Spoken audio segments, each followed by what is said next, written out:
ఇంద్రజాలం తెరు తిరిగి వస్తుంది కాలం రేపుగా మన పాపగా పుడుతుంది సరికొత్తగా నాకు తోడుగా నేను నీకు నీడగా ప్రతి రేయి తీయగా పిలుస్తోంది హాయిగా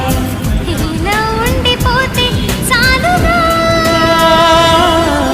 నువ్వంటే నాకిష్టమని అన్నది నా ప్రతి శ్వాస వేలే నా లోకమని అన్నది నా ప్రతి ఆశ ఈ నవ్వులో